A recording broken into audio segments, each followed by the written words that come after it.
एक सुनार की असमय मृत्यु हो गई। उसकी शादी हो चुकी थी और उसका एक छोटा बेटा भी था। उसका बेटा 7-8 साल का होगा। सुनार के गुजर जाने के बाद उसकी बचत के सहारे इन दोनों ने कुछ साल बिताए।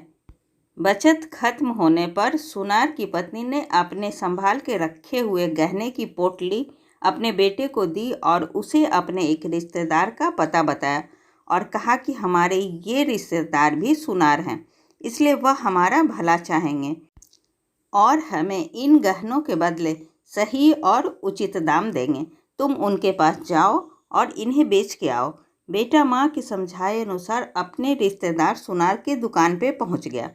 गहनों की पोटली उन्हें देते हुए सारी घटना बताई और सुनार के जवाब का इंतजार करने लगा।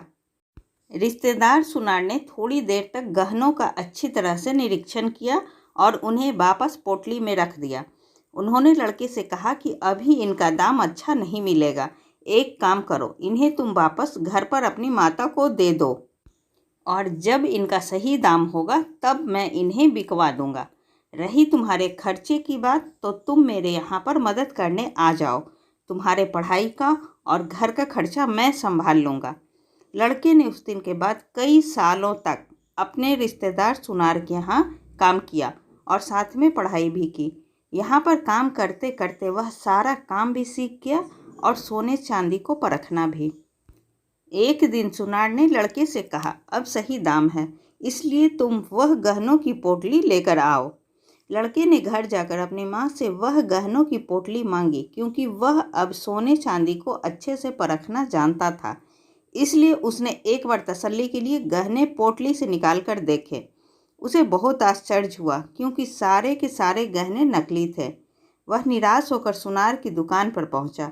उसने जाते ही सुनार से प्रश्न किया, आपने मुझे तभी क्यों नहीं बताया कि गहने नकली हैं?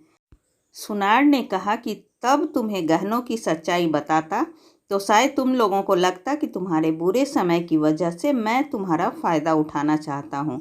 इसलिए गहनों को नकली बताकर तुम्हारी मदद नहीं करना चाहता या उन्हें हड़प लेना चाहता हूँ। इसलिए मैंने तुम्हारी मदद की और सही समय आने का इंतज़ार किया कि तुम्हें सारी सच्चाई बता सकूं। लड़के की आंखों में अपने रिश्तेदार सुनार के लिए कृतज्ञता के आंसू थे। उसने उन्हें धन्यवाद दिया और उनके पैर छुए।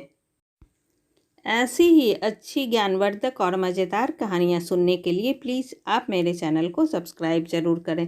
तब तक के लिए बाय बाय।